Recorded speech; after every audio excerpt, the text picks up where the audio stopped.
Welcome back to the White Oak Collective podcast. You were probably expecting our music, but we're changing it up on you a little bit today. So, trying a new intro. What do you think about it, Austin? I think it's better than having to sit and listen to the music all the way through it. So I'm happy. Well, you're going to have to listen to the music. Well, we're not going to have to listen to the music. The listener will have to listen to the music. But yeah, we actually just got done recording our podcast. We had Brittney Viers on. She's the Tennessee State coordinator with Quail Forever, and we were kind of talking quail and pollinators and landscape, native landscape, things like that. I mean, yeah, we actually spent a lot more time on the pollinators and wildflower types, and I think it got pretty interesting learning about some of that. That's a direction that I'm glad we went down. Yeah, because 2 weeks ago they had Pollinator Week at Quail Forever, or I guess it was just National Pollinator Week, but they had a lot of stuff with Quail Forever, and it got me really thinking about it and backyard pollinator habitat and what kind of each one of us can do to benefit pollinators. And when you benefit pollinators, you're benefiting all wildlife, and we kind of touched on that, and quail and turkeys. And yeah, well, it goes back to what we originally said we were going to do when we started this, and like talking about stuff to do out on the landscape, but also things to do at your house. And I think this is one that we've kind of circled back to good backyard type. Yeah, I've been wanting to talk backyards for a while now, and thought that was awesome how we did that and how somebody can benefit wildlife. They might think they have to have a big piece of land or something like that to benefit wildlife, but you don't. You can just on your little backyard, whether it be quarter acre, whatever, you can benefit wildlife. So before we throw it over to our recording, make sure you go and subscribe wherever you're listening to this. There should be a button up in the top right-hand corner that you can follow or subscribe. If you're watching on YouTube, go ahead and hit that subscription button. We sure do appreciate it. If you wouldn't mind, we would also take a review on Spotify or Apple Podcast or wherever. That'll help us get seen by more people and be able to spread this kind of stuff to more people and maybe benefit wildlife by one or two more people. So we'll go ahead and throw it over. I hope y'all enjoy.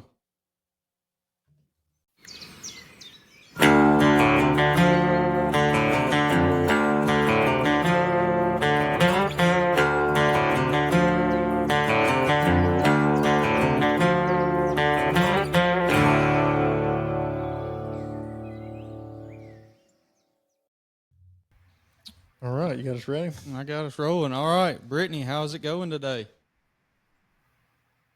Good. How are y'all doing? We're doing good. Just glad to have you on and ready to talk some pollinators and some quail and some habitat and everything else that goes along with that. So getting ready for a big 4th weekend and have some time off outside. Mm-hmm. Yeah, I guess we should ask, do you have any big 4th of July plans? Oh, just be that's the best. A nice plans. Break. Yeah, a nice break from work for a day. So probably just eat some watermelon and watch my kids play in the pool, and just have a good relaxing summer day. That's kind of our plans too. Maybe catch some fireworks tonight. So the way we got set up was Olivia Lappin connected us because so I guess we should say that you're the Tennessee State coordinator with Quail Forever, and I wanted to talk pollinators when I saw that Quail Forever was doing everything they were doing. What was that, 2 weeks ago, Pollinator Week? Mm-hmm. Yep. Mm-hmm. And I'm a kind of I don't know, when it comes to like backyard gardens and flowers and stuff like that, I'm all about that kind of stuff. And I ordered one of the little packet things that they were selling. The pollinator kits.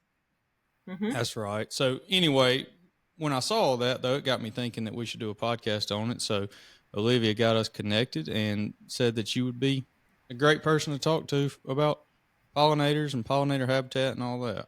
So yeah, well, I'm glad to be here with y'all and to be with all the listeners today. So just jumping right into it, I guess where we'll start is everybody kind of hears all about, our pollinators are declining. I think the monarch butterfly is declined by like 90% or so. Kind of what's happening to our pollinators on a kind of a grand scale, and then why should somebody care about that? Yeah.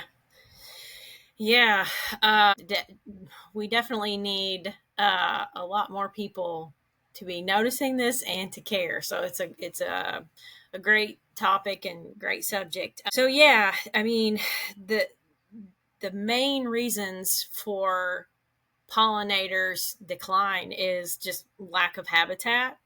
Monarch butterflies require our native milkweed species to carry out their life cycle. That's what the adults lay their eggs on, and then the eggs develop into the caterpillars, and then the caterpillars feed on the leaves and sometimes even the flowers of milkweeds. And so a lot of folks are familiar with common milkweed, Asclepias syriaca, because it is called common milkweed for a reason.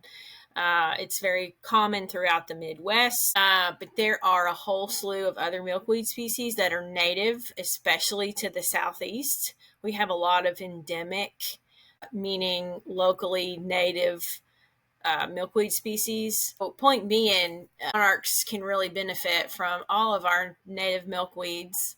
Some species are more desirable than others to monarchs based on the amount of vegetation, or the how the leaves form, how big the leaves are, things like that, as far as what they can feed on.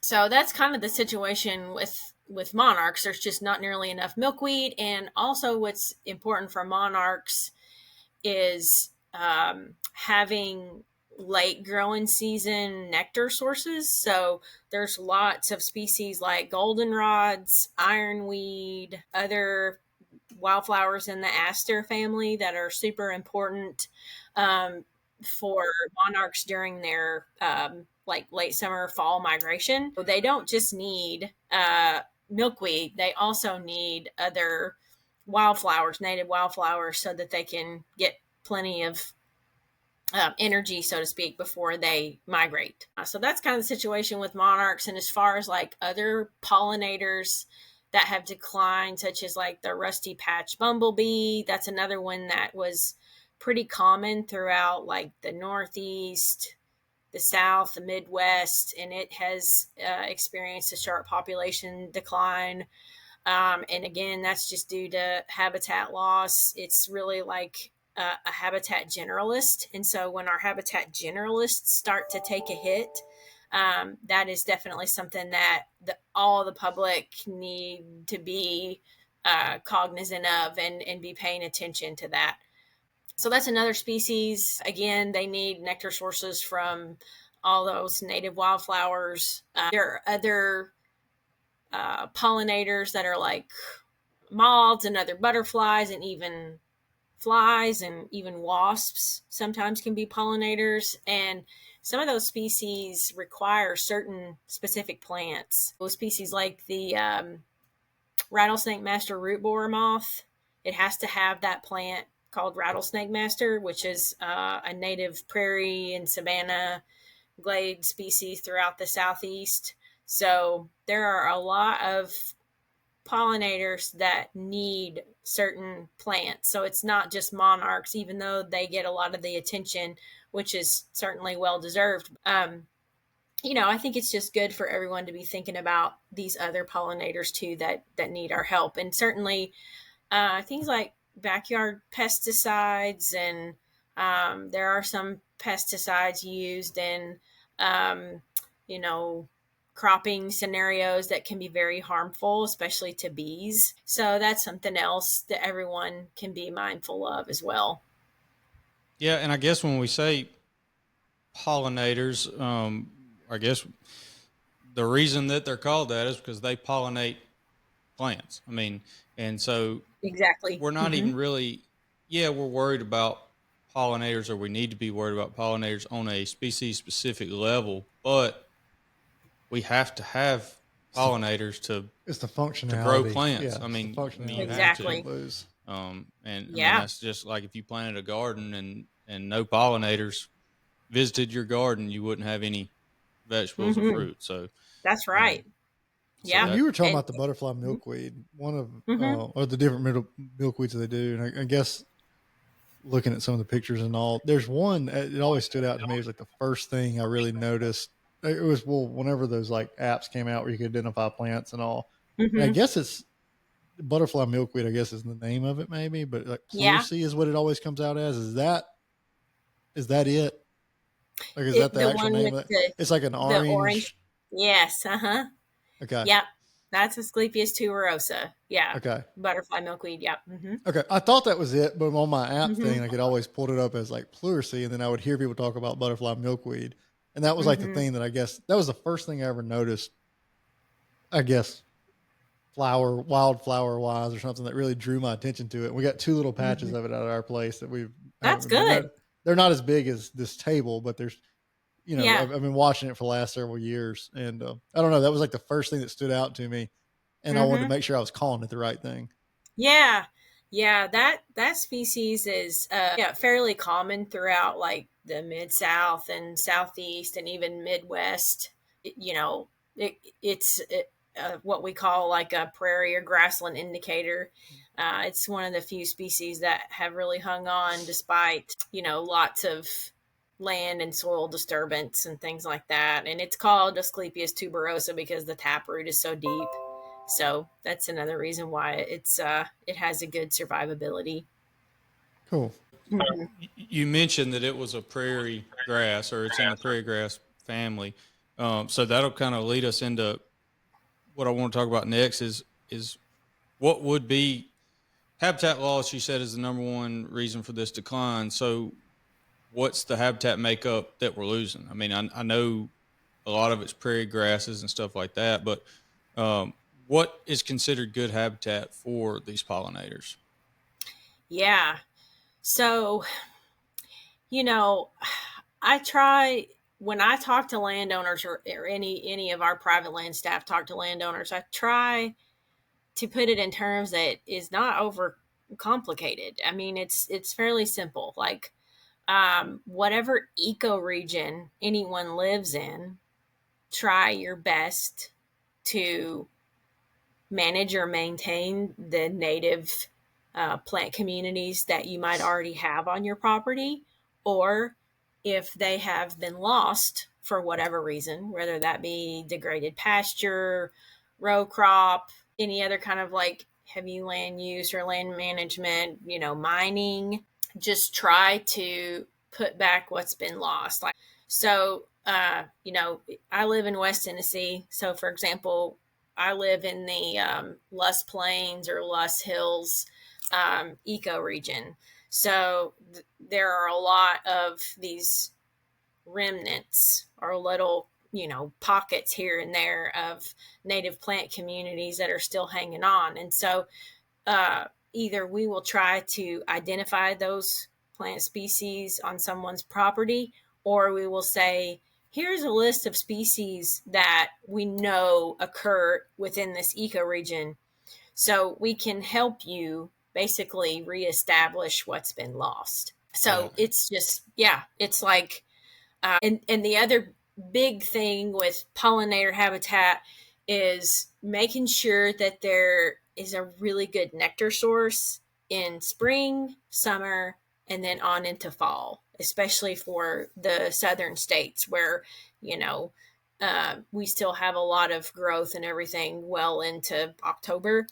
So that's kind of the key is like, and when we design a pollinator habitat seed mix for someone, certainly the goal is like, we want to make sure that we have at least 3 or more species that bloom early, mid, and late. So, yeah. I guess so. And is talking about somebody's property. If you walk out on your property and you don't see anything blooming, don't see any flowers, you probably have poor pollinator habitat. Yeah, I would assume. Right. So, and this may be getting kind of really in the weeds, but it was something you said made me think about it. I consume a lot of like, whether it's native habitat type stuff, wildlife habitat stuff versus agricultural practices and pasture thing. And when you said the degraded pasture land, it made me think maybe you're the person that kind of connect the dots for somebody like me, I guess. Whenever, because like the area you're in, I guess, like we talk about grasses and forbs. Mm-hmm. right? So like, you know, Yep. whatever you're burning, whatever you have grasses and forbs coming back. Mm-hmm. The Mm-hmm. forb side of it, is that what, like, did these flowering species and all fall into those forb communities? Is that like when people are hearing these terminology back and forth, if you're listening to that, this is what we're talking about when you hear somebody talking about forbs coming back? Yeah, absolutely. So forbs and wildflowers, like those terms are used interchangeably. It's indicating the same thing. So yeah, forbs or wildflowers are what are providing the nectar sources for all these pollinator species, and many of them are quite specialized. Like we have a whole family of squash bees. So those particular bees pollinate all the plants that are in the squash family, which is a North American plant family, like native to North America. Same with the nightshades, which, tomatoes, and like green peppers, jalapenos, those are all in the nightshade family. And so there's bees that have adapted to pollinate those specific flowers, for example. And so yeah, it's the forbs that are super important to pollinators. I will say that there are some native bees that will build their nests like at the base of native grass clumps. So that's why we often encourage native grasses as well. And of course, that is, native grasses provide some nesting material for bobwhites too. But all in all, it's really the forbs or wildflowers that are very important. Okay. So the other side of that, I would go like in those native grass communities, especially probably in the area that you're in, you're seeing a lot of the, whether it's warm or cool season, annuals and perennials, and it's big and little blue stem and Yeah. brome and timothy. And like, it seems like that area of the country has really healthy, from a cattle side, high energy grasses and all. Would you consider degraded pastures kind of a lot of what we see here, where it's like non-native Bahia. turf grasses, Bahia grass, Bermuda grass? I mean, so if somebody's hearing like the term like degraded pasture land, it's degraded from the standpoint of it's non-native species that are more in that turf grass type family. Yes, that's a great question, and absolutely yes, because it's degraded from a standpoint of it's not really doing anything for native species at all. Because it's like you said, turf grasses. But then we also mean, some of our livestock producers need help with like recommendations for soil health or reseeding, because you know it's not just the wrong species that might be there, but it's also like a pasture that's severely overgrazed. And so you may have erosion that becomes like a big concern. And then because of that, you might also have a flush of other non native species that are kind of thriving, like buttercup, for example. That can be a really big problem for livestock producers. Certain non-natives that actually thrive in disturbed soils, which if you've got grazing going on, there's going to be disturbance. Yeah, so those are things that we try to help folks with from a livestock standpoint and forage standpoint. Like we actually have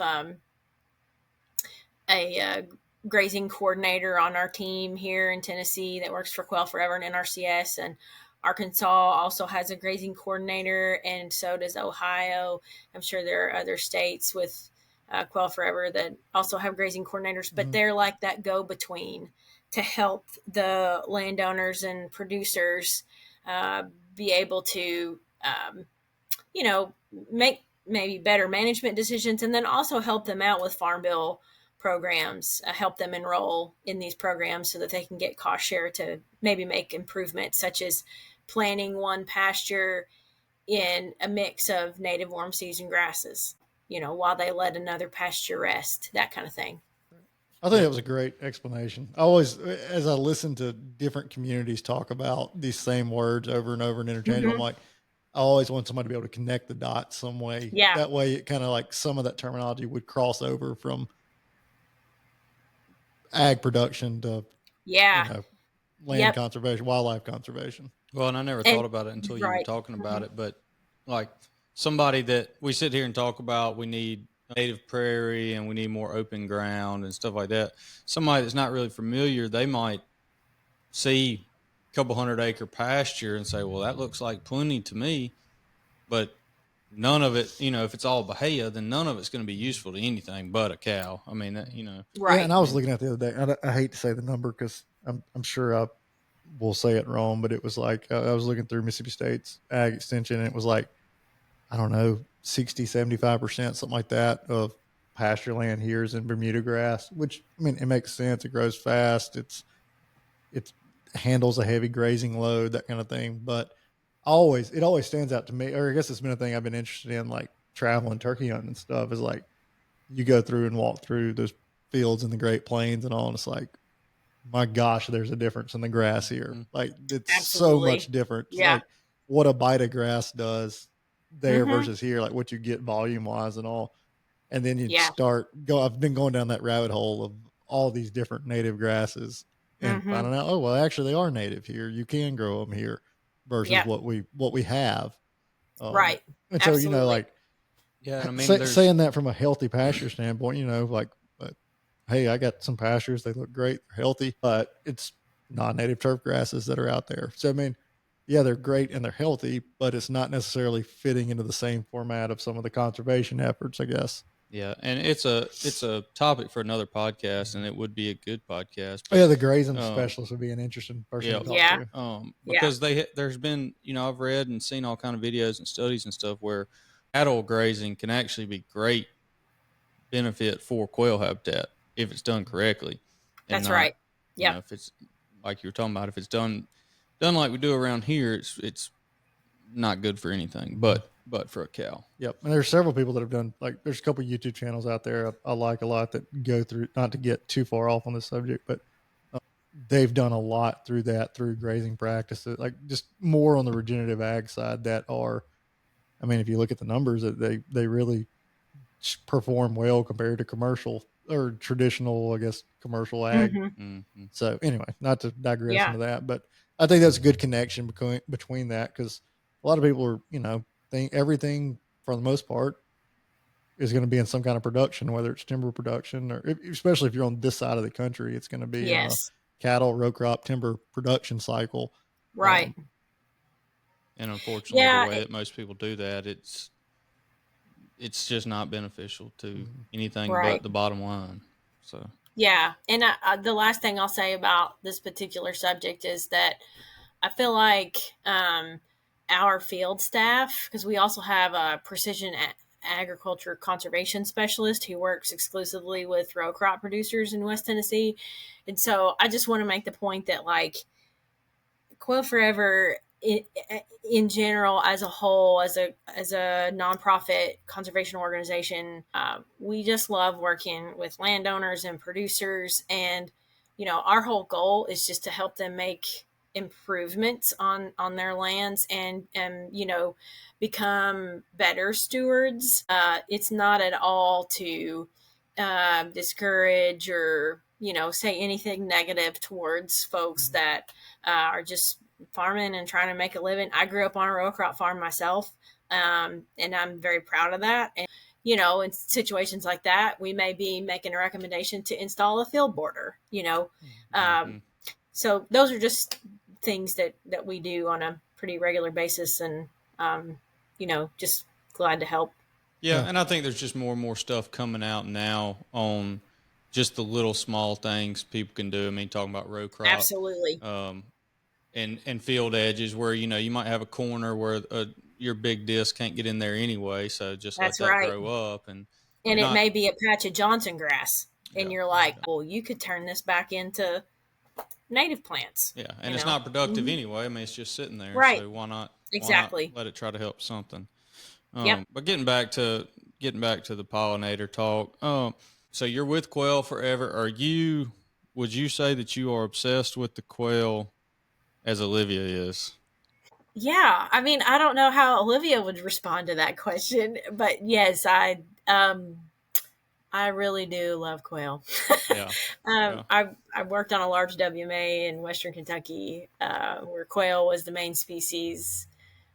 for management focus. And so that helped me get on with Quail Forever. And that was 11 and a half years ago. I'm very passionate about their populations and their habitat. Number one, because I love the species, but also just because they're in such steep decline, and it's very concerning. And we're just trying to do everything we can to change that. Yeah, and so the connection I want to make here is pollinator habitat and quail habitat. I mean, it's yes. If you look at the declines, it's basically the same with the pollinators and the quail. They're basically trending in the exact same direction. And yeah. that, I mean, I guess I would attribute that to habitat loss. So just kind of talking about how those two habitat types are connected, or the same species and plant communities that pollinators need, quail need, along those lines. Yeah, exactly. So the thing that's great about trying to achieve both of those goals, as far as like, pollinator habitat and quail habitat,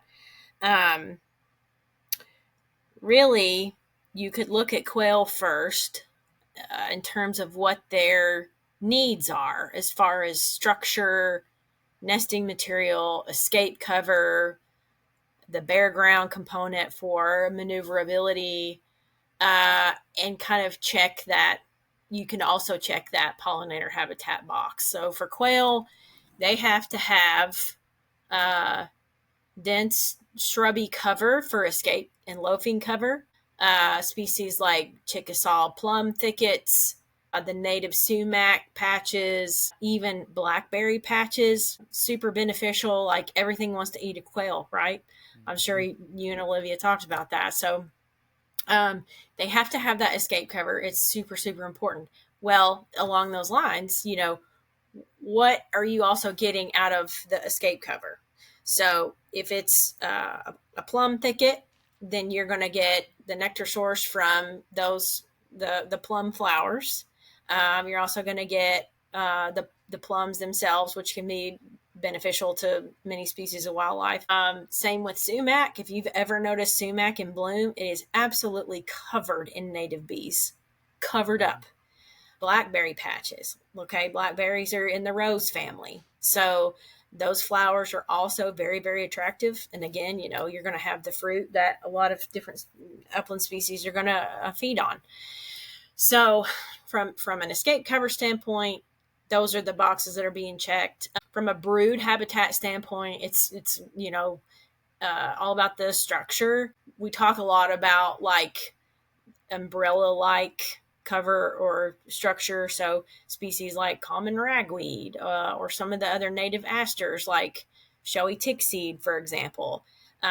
Wildflowers are providing a great place for the chicks and adults to hide underneath because of the shape of the plant. They're also attracting insects, which is extremely important for the chicks to have that protein content. Many of the wildflowers are providing seeds that quail are going to eat throughout the fall and winter. And again, those seeds are developed because the pollinators are, fertilizing those flowers so that the seeds can develop. So it's just like very mutually beneficial. I will say that quail don't have to have a lot of plant diversity to still be successful. As long as they've got the structure and the insects and the escape cover, they can thrive. And there are lots of wildlife management areas, just as an example, and even private lands where, they're not maybe necessarily planting 15 plus native species, and quail are still doing well.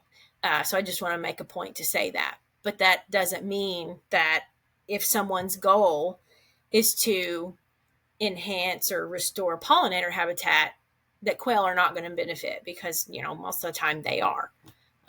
So I hope that kind of makes sense. It's yeah, and I think it's kind of benefits there. And even I'll throw it, because around here I think a problem we run into with people is, at least people our age, is that quail are already basically so scarce that, I mean, you might go a year or two without even seeing one. And so it's hard for people to, I don't want to say care, but really put a lot of effort into it when it's so hard to manage for them anyway because of the shape that they're in around here. Mm-hmm. But people around here, including us, are obsessed with the wild turkey, and all of this is going to be the exact same basically for the turkey, the quail, the pollinators. And if you worry about quality habitat for turkeys or for quail, the pollinators are going to come along with it.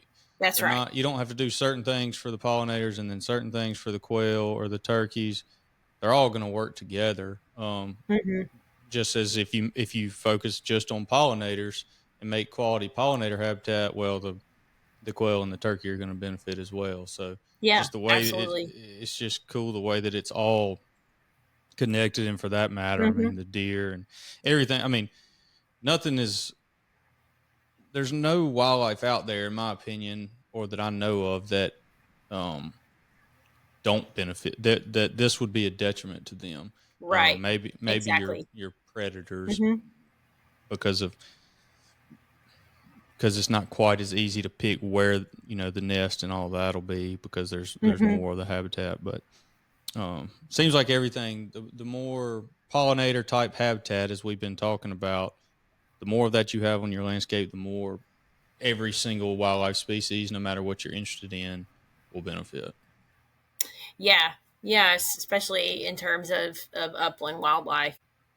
This is kind of the part that I want to talk about the most, and we'll go into it as deep as you want to, but I want to talk about, and we've mentioned backyard stuff on this podcast a little bit, but I ordered y'all did, so 2 weeks ago during the pollinator week, y'all did it was like a deal that you got, I think it was 6 plant plugs and then a few other things. I ordered one. I think they're shipping out next week, but I want to talk about if somebody's got, because a lot of the people that listen and watch our stuff, they might not have big pieces of property that they're managing, but most 99% of them are going to have a backyard. So yes, what can somebody do to help their pollinators just in their, maybe they've got just a little 1/4 acre backyard or something like that. What are some things that they could do to help?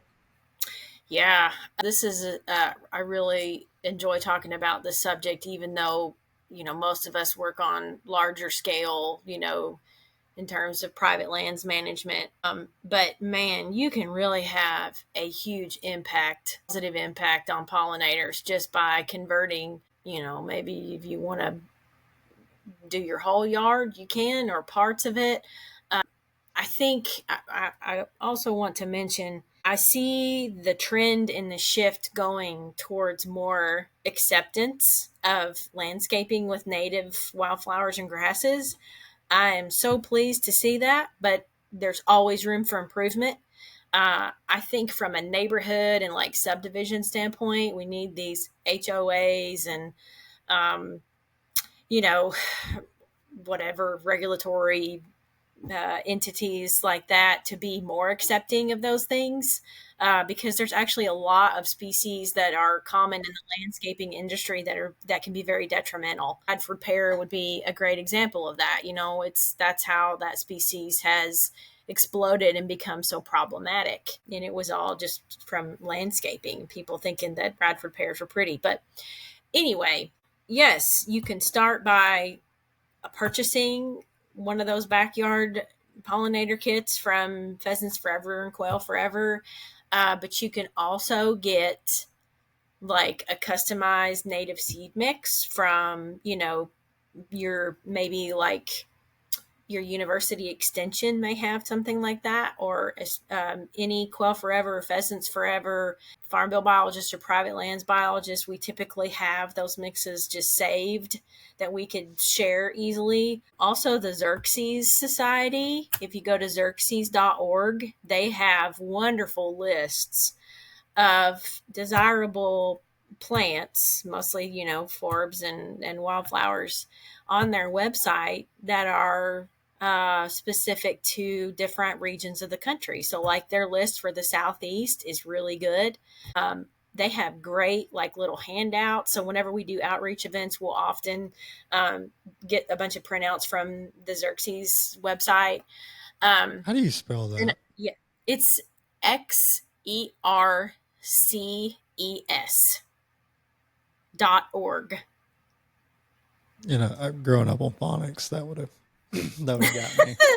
Yeah, they're like the leading nonprofit. But then there's also the Monarch Joint Venture, which is a wonderful nonprofit organization. We actually have a pollinator coordinator in Arkansas that is jointly funded by the Monarch Joint Venture. Anyway, but as far as backyard, I can even use my own yard as an example. I just, bought the seed from a plant vendor, native plant nursery, whatever you want to call it. And we have lists of those vendors and seed companies, native seed companies that we could recommend to people. And then I just, basically you want to work up the spot, work up the soil. You want to make sure that if you have a fescue or Bermuda grass yard, you're doing your best to kill that. You can do that with herbicides or with black plastic. So get a good kill on those non-native turf grasses. And then you can lightly work up the soil and broadcast your seed if you're planting from seed. And then you just, we call this cultipacking, that's more of a larger field term, but you could go over it with a lawnmower or a four-wheeler. The whole point is good seed to soil contact. Okay.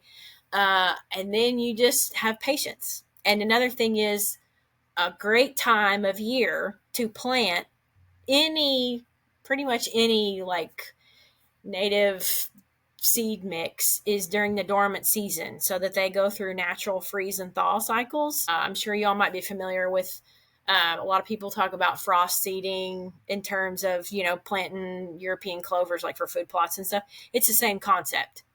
And so that kind of like speeds up germination.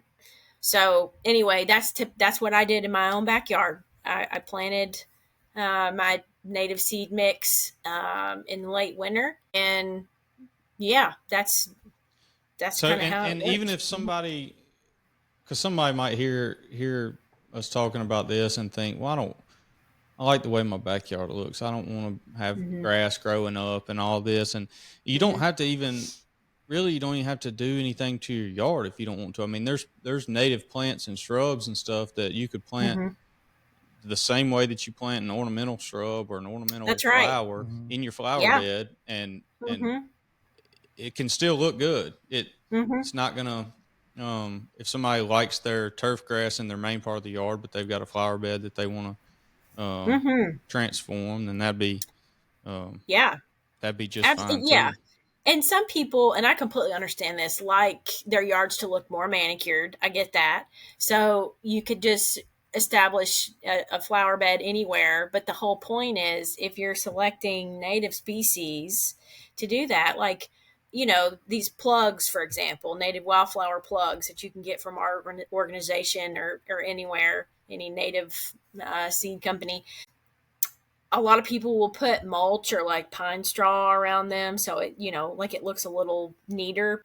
Again, the point is that you're not planting something that's non-native. You're planting, native wildflowers and grasses. So I think one of the biggest hurdles here, and I don't know how we change this. I mean, maybe with more and more awareness to this type of stuff, it might change. But number one, most people, we know the best time to plant is in the dormant season, and really that goes with anything. I mean, that's the best time to plant, but it never goes like that. Everybody, as soon as it starts to warm up, people want to get out there. All the new plants are at Lowe's and the hardware stores, and people want to get out there and start planting.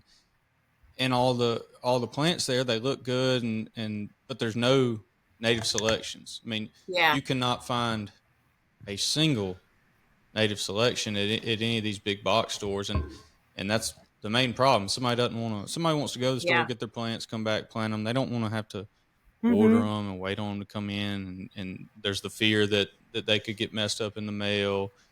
And I don't know how we It's not. I It don't know how hasn't we gone changed that. commercial yet like that. I talked to my uncle. They used to. His family had a plant farm forever. He and I talked about it one time. I was like, because it closed eventually, and I was like, man, that would have been a huge thing probably now with surge in popularity of it is having those plugs available to sell at your big box store and have there. Is there any resource out there? This is something I thought about while you were talking. I don't know if there is, but like it would take a ton of work, but I don't know if somebody has already done it or not, but just having that, like, kind of like how Google search like something an goes, well, you search for alternative. this, try this Yes. instead type deal. Like if you're looking for this box head, like, hey, if you're wanting to plant this box head, look at this. Or if you want to plant this flower, look at this. Like, kind of like the point, like, because it's become so like so many people know so many yard plants or whatever flower bed plants and all, like, having that ability to say like, okay, well, I really like this Oh flower. man, What's a native I think I alternative have to it? come Like, is across there anything that you're aware of that's like that like where you some can kind of documents like that. I can't remember the nonprofit that put it together, but I'm really glad that you brought that up because that's something that I feel like we could even work on as a team to develop something like that. Yeah. it's just something that like, yeah, if it's like a related search Yeah. type thing. Like you go shopping and you're looking at whatever this microphone was going to give me 4 other alternatives to it. So like, it does that exist out there? That's the biggest I don't know thing. if it has the this or the basically this or that type thing, but I know for our area, the Mississippi State Extension Service, they have a list of like your shrub, your native shrubs, your native flowers, all so basically you just could, if you're looking for a shrub, look at the pictures of those shrubs on their website and decide like, oh, that would look good or whatever. You've got, and I don't know off the top of my head, just thinking of one swap. I don't know if there's any benefit to the pollinator community with this native, but if you just swapped I don't know what kind of hydrangea, what it's called that everybody seems to buy that they sell at the stores. That's a great but example. If you just swap that for a native oak leaf hydrangea, I mean, there's one swap right there that basically is going to look the exact same, but you've got one native species and one non-native species. So, that's good. And I actually found an oak leaf hydrangea at a I do think that's a great point, though, bringing up extension. I went back this year and they didn't have them. I mean, of course, that's what documents that they're able to publish is going to vary depending on what state you're in. But like, UT Extension, I'm sure they have something like that. Mississippi State is great. I've seen lots of their publications. They're top notch. UK and in Kentucky, they have great lists of things like that. So I would say for the listeners, I would start with just Googling your land grant university, whatever state you're in, their extension program, and see if you can find something like that. But that's a good idea. Something I'm definitely going to write down and see if we can put something together like that. Sure. Just because people know like common. And even if or it's like your the most Nandina, you're talking about like your boxwood. Yeah, I was saying, if it's like your ornamental top bamboo, 25 most common Nandina things you find in a domestica, big box, like, that one's horrible. Like it's really bad for songbirds and stuff because they eat the berries, and so a great alternative. There's several alternatives you could have. Like some kind of shorter growing dogwood, like rough leaf dogwood or silky dogwood, something like that, or like indigo bush. They're all really, really pretty, and people just don't know. You know what I mean? Like you're saying, yeah. That's what it is. It's the accessibility to it, and then the ability to know that it's out there. I mean, everything's kind of pushed toward what cultivars are available commercially, and okay, yeah, I'm still here. People go with because it's available. Yeah, we got you. You froze up for a second, but you're still there.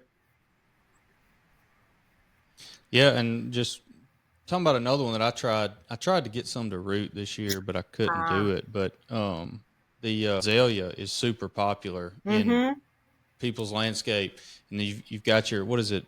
Is it mountain azalea? Absolutely. you got the native azalea around here that makes a really great looking flower.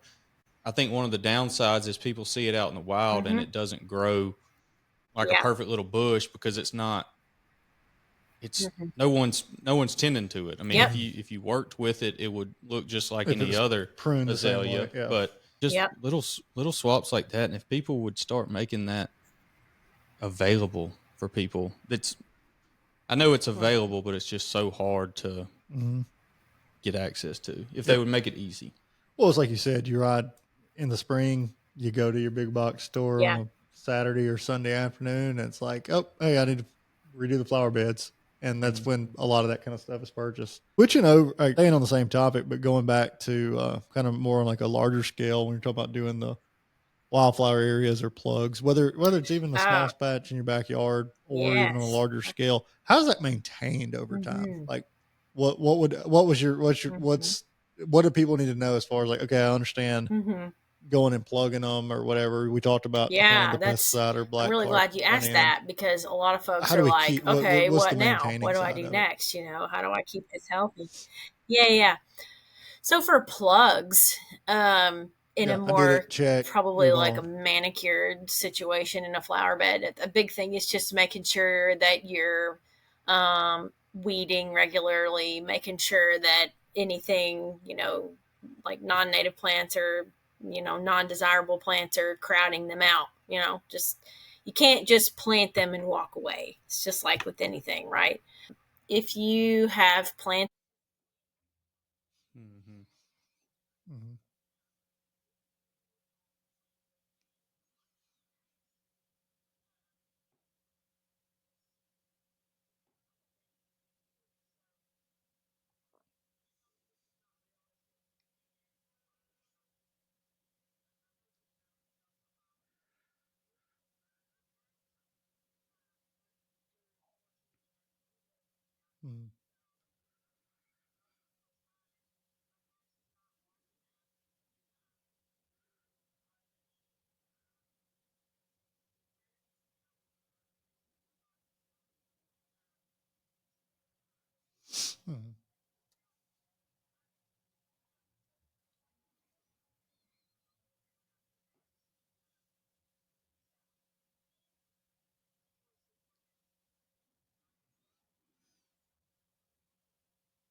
Okay.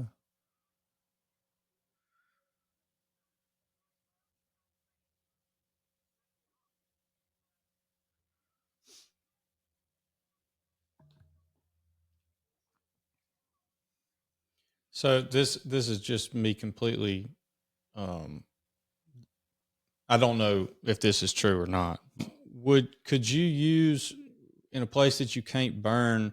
Would a herbicide that you could spray on a forb, could you also spray that on a wildflower? I'm thinking like clethodim or something that's grass specific to keep if you're seeing crabgrass and stuff like that encroaching there. Okay.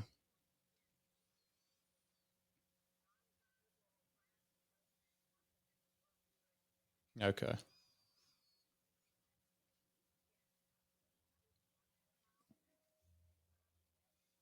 Okay.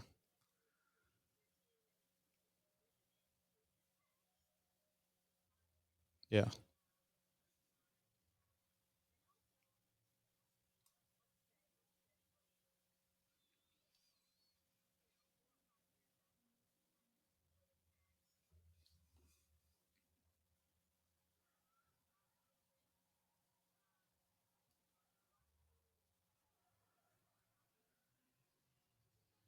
Mm-hmm.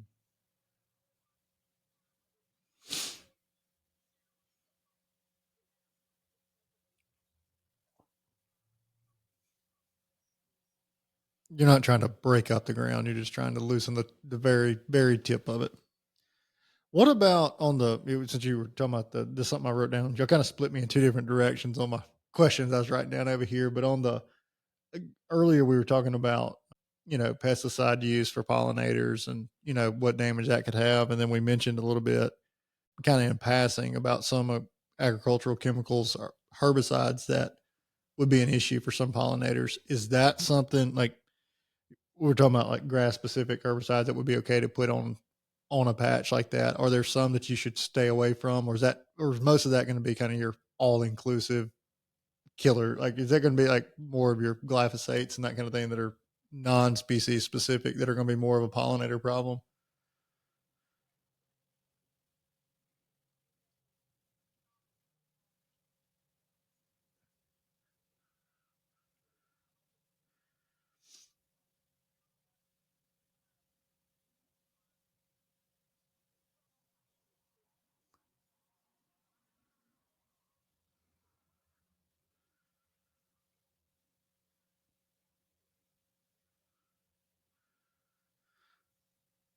Well, I guess let me rephrase my question. Is it the herbicide that's the issue for the pollinator, or is it the effects of the herbicide, like killing everything, that's the pollinator issue? Well, I think Like, there's okay, on the herbicide side, not on the pesticide. yeah, that's what I was going to say. Yeah. I think the big thing is the pesticide more than the herbicide. Okay, that's what I didn't know if there was any herbicide issue there with them directly, not on the habitats. Okay, I wanted to ask about.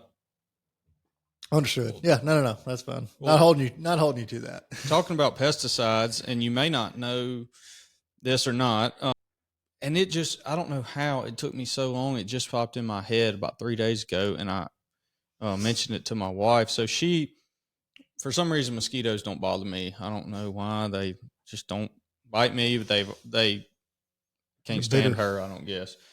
So she gets mosquito marshal or something. She gets them to come spray. The spraying in the bushes and stuff is like popular nowadays. And it never popped in my head until like 3 days ago. I said, I wonder, because my vegetable garden is not doing as well as it used to. And it popped in my head. I said, I wonder if that pesticide that's targeting the mosquitoes, if that's also affecting my bees and everything like that. So is there any truth to that? Is that, mm-hmm.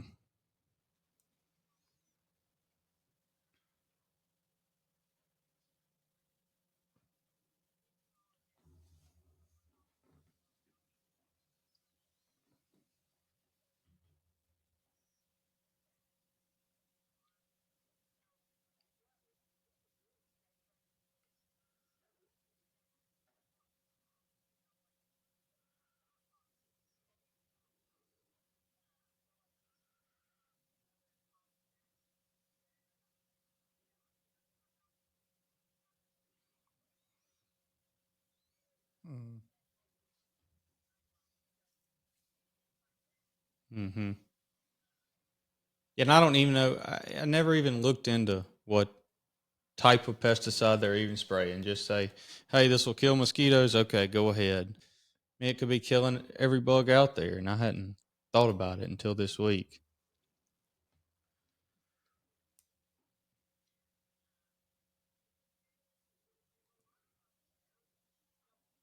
Mm-hmm.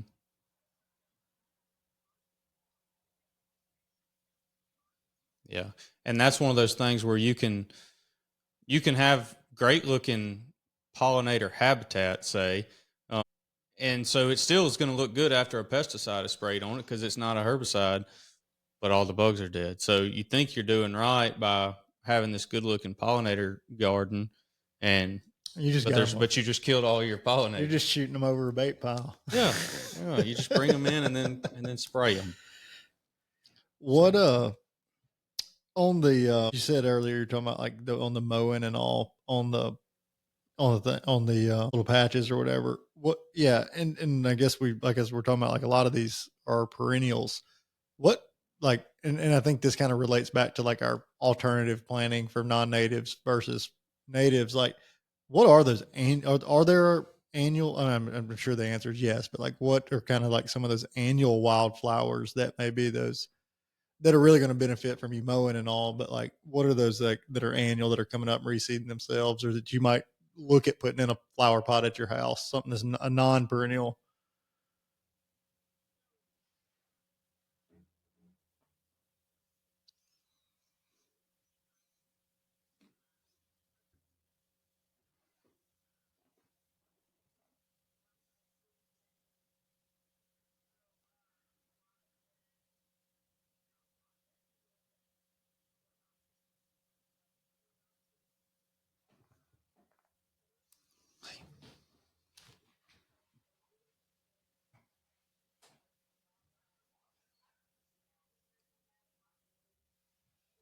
Mm-hmm.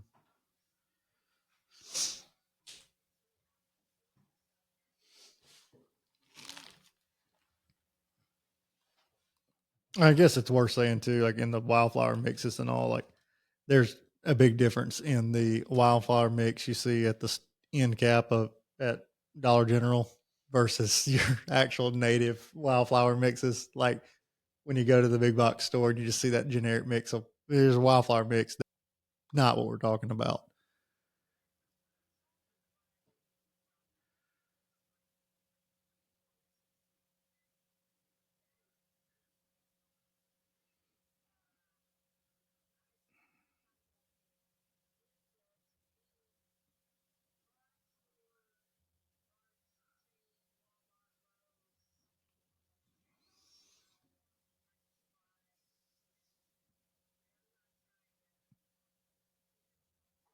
Mm-hmm.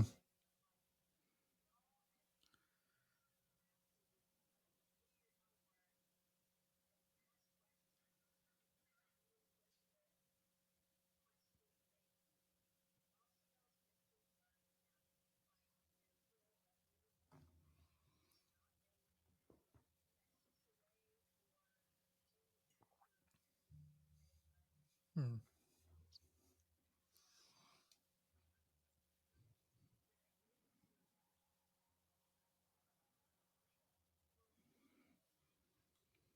Mm-hmm. Yep. So let's move on. Wanted to talk about this for a little bit because this seemed like something that you were pretty excited about. So up in Tennessee, y'all are having the first annual Bob White Heritage Festival. Kind of tell us what that is, what's the purpose, when is it, all of that.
And it's really just like you say, just to kind of raise awareness, but also just kind of celebrate quail and the heritage and all that.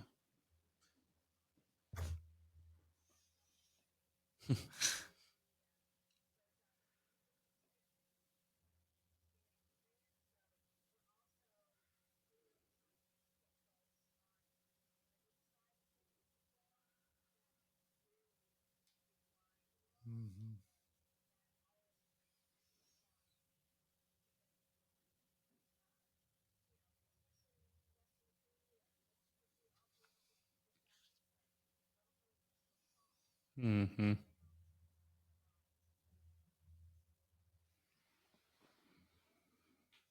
Yeah, I mean, unfortunately, that's like we were talking about it with Olivia. As far as the hunting heritage of quail, those people are starting to die out. I mean, young people. We've never had the opportunity to go quail hunting. I mean, at least not wild quail. I almost said that earlier whenever we started that one of my grandfathers was all about turkeys and the other one was all about quail. And and like growing up hearing stories like him and his brother, like that's a duo. If we could ever talk Vince into coming in here, they'd have some great stories. But like just talking about how different it was and how many it was, everybody had 40 acres and a farm. It seems like that's all they cared about. Yeah. And like everybody had a bird dog or multiple bird dogs. And I mean, I can even remember around town growing up, kind of as some of those men died out, like raising bird dogs. I mean, we even had them when we were kids. Like my papa always wanted us to have bird dogs because that's what they grew up with, and we didn't have any birds to go after with them. But like, it was, just like that was the stories. Yeah, it was like it's a lost culture if nothing changes with it. Well, and if you can't,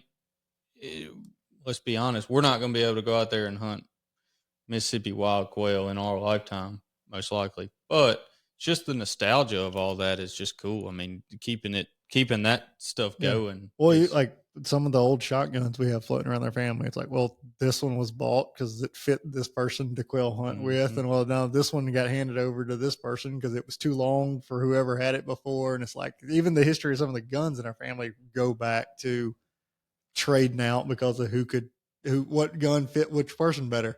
Yeah.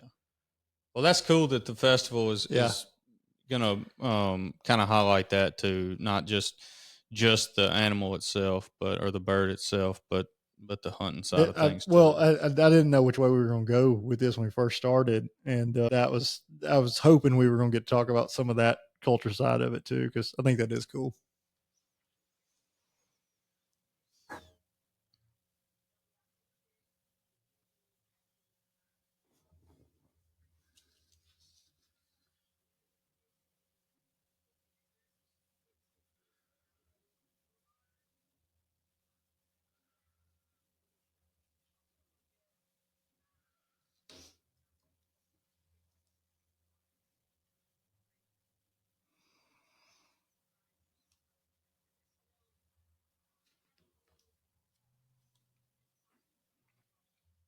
And you said it was at the Jackson UT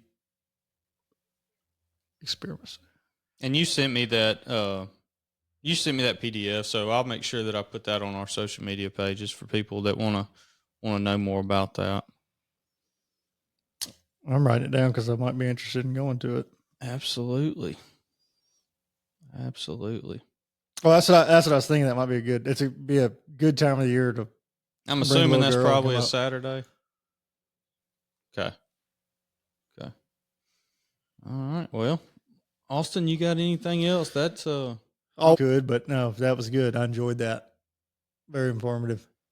Brittney, do you have anything else you want to touch on before we let you go?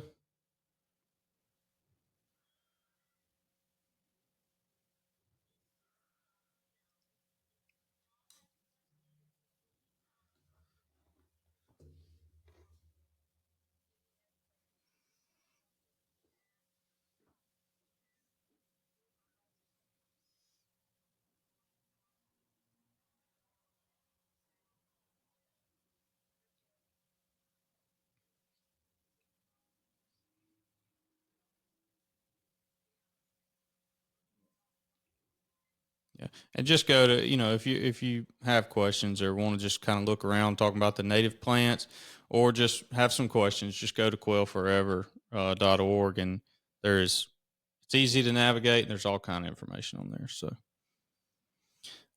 all right, Brittney, well, I sure do appreciate you coming on, and we'll probably, I'm sure we'll touch base again in the future sometime, but again, I sure appreciate it.